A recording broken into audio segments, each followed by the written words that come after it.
quarterbacks I would go out there and try to trade for right now, heading into week 7. It's too late. And the number one guy is Lamar Jackson. He's on a bye week this week. He hasn't put up the numbers you expect him to put up. He's only had 2 30-point fantasy days. So Jackson, you can maybe buy him low a little, or just try to get him, I should say, because his schedule is going to get easier. He's got a few more games versus the NFC East also. So Jackson last week, we saw what he did versus the Eagles. He had a nice game. But managers I've seen on message boards and stuff, they're still not happy with the performance from Lamar Jackson. Some guys, they went on a limb and drafted him in the first and second round, which is very high, obviously, to get a quarterback. And Jackson, he just hasn't put up those monster numbers. Right now, he's 10th in quarterback in points. So if you could get him on the little low, this is the week to get it with a bye week for Jackson. And maybe a disgruntled owner has found another quarterback he could roll with. So Jackson's definitely a quarterback I would go out there and target to try to get in a trade. The second guy, Ben Roethlisberger, he had his worst performance of the year, but it was a total blowout, and that's part of the reason. I've seen people getting tired of Ben now after that bad performance with only 12 fantasy points versus the Cleveland Browns, but the defense was and James Conner was why Pittsburgh went up to that early league, and they didn't have to throw the ball after that. It was a total blowout. Ben's got a lot of weapons in his arsenal and on his team. He's got Claypool emerging, James Washington he likes as a deep ball.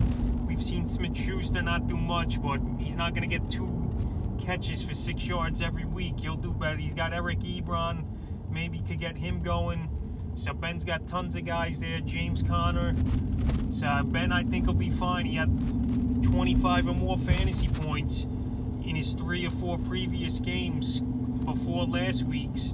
So Ben, he'll be fine. I think versus Tennessee, which is a good defense, he'll have a good week anyway. So if Ben's there and you need a quarterback, you can definitely go out there and make a decent trade for him and not give up a haul before it's too late for Big Ben.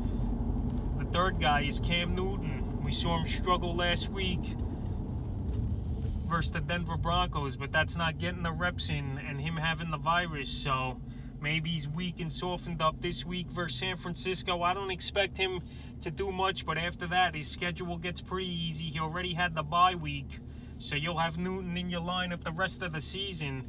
He's definitely a guy I would go out there and try to target. And let's be honest, I don't think you got to give up much. Maybe a number 2 running back, or even a low 2 or a low 3 receiver, and a 2 back. Like Cam Newton, I don't think you got to break the bank to get him. His rushing yards are going to be there. He's going to run the ball a lot.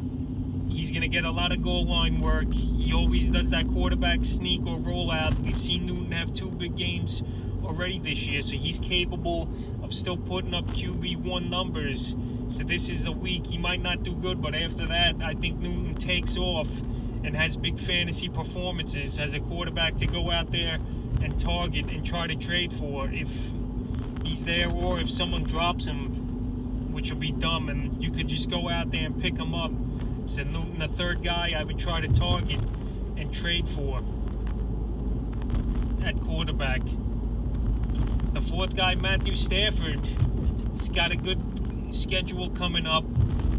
He's had his bye week as well. You definitely don't have to break the bank for him. He might even be on your waiver wire in some leagues as Stafford. So if Stafford's there, you pick him up or try to trade for him. He's got good weapons. He's got Swift. He's got Galladay. Marvin Jones, he struggled.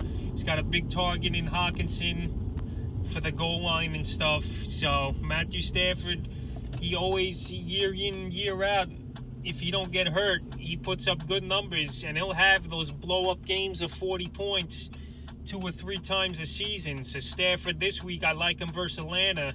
So if you could go trade for him right now before Sunday, you should go out there and get him. Stafford's got a big arm. He's a gunslinger.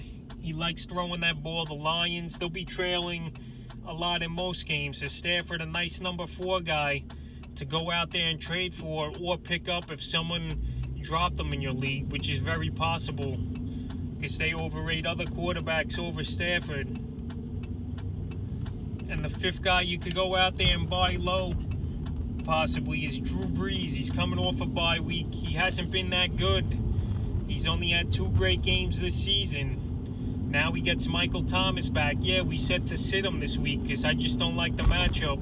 But going forward, Drew Brees, he could be solid for that 25, 30-point fantasy days after this matchup coming up. And I think you could get him dirt cheap in most of your leagues. You could trade a 2 receiver or 3 or 2 running back to get Drew Brees, in my opinion. His arm strength isn't there, but he's still going to get the points with the weapons around him in Kamara and Michael Thomas with the yards after catch. And he's got a good tight end in Jared Cook too.